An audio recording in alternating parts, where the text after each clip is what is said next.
សក្តីសុខសក្តីជាចាប់របស់នារីដែលអ្នកបំភ្លេចតាមមកបំផ្លាញអ្នកសាស្ត្រដៃអ្នកកំទេមិនអ្នកតាមញិចមានល្បិចទូនៃធ្វើដាក់នាងឲ្យនាងជាចាប់បន្តអាស្រ័យដាក់នាងស្រឡាញ់មិនចិត្តលំមៀងឲ្យនាង let go បែដុំដល់តូចរបស់នាងគេយំរយំប្រពេជុំមុខនាងខំទប់ដោយសារស្រឡាញ់មិនចង់ចោះចាញ់ហើយនាងមិនណាច់ទៅបញ្ឈប់តណ្ហាកាប់មុខសួរថាតើអ្នកមានឆ្លុះកញ្ចក់មើលមុខខ្លួនឯងដែរឬទេធ្វើដូចជានាងទំនេរដើរលេងដើរសេរលេធំហើយមិនចេះម៉ាស់គេ We will wait you know me ខ្ញុំគ្រាន់និយាយខ្ញុំគ្រាន់ជាអ្នកដទៃមិនធ្វើអ្វីមួយគឺតែចេះលោកលេងធ្វើឲ្យវាសមធ្វើឲ្យវាស្រួលកុំឲ្យវាខំនៅប្របីណែមនុស្សពីបានិយាយតែមានចិត្តកំសាបើអ្នកញ៉ានា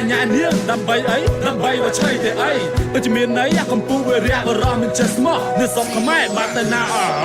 យ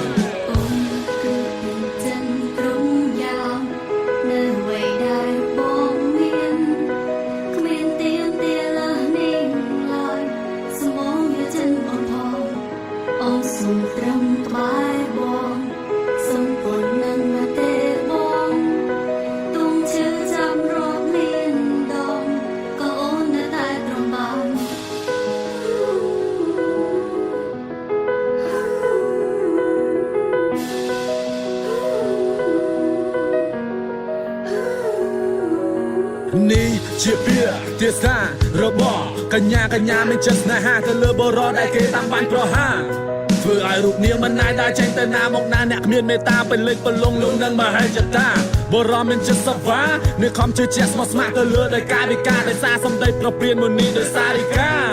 គេមានល្បិចគេចង់ប្រលួងដើម្បីចង់ឡើងនៅឋានសួគ៌បើក្រៅពីយំតែយើងគួរធ្វើយ៉ាងម៉េចបើក្រៅពីប្តឹងទៅតាមសំៀងដើម្បីលឿងខួបមិនមានតែសួរតែគ្មានចម្លើយណាហើយមានតែបណ្ដោយតាយតកម្មបប៉ានឹងឈឺបប៉ានឹងមានតែខ្លោចអាសោចគេឈ្មោះដូចមុតចិនឈាមចំឡាលួបើទោះជាយំក៏មិនអាចកែប្រែជាគំនិតនិស្ស័យដ៏ចង្រៃអ្នកឯងធ្វើបាបស្ត្រីនោះគឺធម្មតានៃពិភពលោកមិនមែនជារឿងនៅបឡោមលោកវាជារឿងពិតនិមិត្តទៅរូបមានន័យថាសេឡាចាំស្នេហា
សក្តីសុខសក្តីជាចាប់របស់នារីដែលអ្នកបំភ្លេចតាមមកបំផ្លាញអ្នកសាស្ត្រដៃអ្នកកំទេមិនអ្នកតាមញិចមានល្បិចទូនៃធ្វើដាក់នាងឲ្យនាងជាចាប់បន្តអាស្រ័យដាក់នាងស្រឡាញ់មិនចិត្តលំមៀងឲ្យនាង let go បែដុំដល់តូចរបស់នាងគេយំរយំប្រពេជុំមុខនាងខំទប់ដោយសារស្រឡាញ់មិនចង់ចោះចាញ់ហើយនាងមិនណាច់ទៅបញ្ឈប់តណ្ហាកាប់មុខសួរថាតើអ្នកមានឆ្លុះកញ្ចក់មើលមុខខ្លួនឯងដែរឬទេធ្វើដូចជានាងទំនេរដើរលេងដើរសេរលេធំហើយមិនចេះម៉ាស់គេ We will wait you know me ខ្ញុំគ្រាន់និយាយខ្ញុំគ្រាន់ជាអ្នកដទៃមិនធ្វើអ្វីមួយគឺតែចេះលោកលេងធ្វើឲ្យវាសមធ្វើឲ្យវាស្រួលកុំឲ្យវាខំនៅប្របីណែមនុស្សពីបានិយាយតែមានចិត្តកំសាបើអ្នកញ៉ានាងដើម្បីអីដើម្បីឲ្យឆៃទេអីដូចជាមានន័យកំពុងវារះបរោះមិនចេះស្មោះនៅសុំខ្មែរបាត់ទៅណាអើយ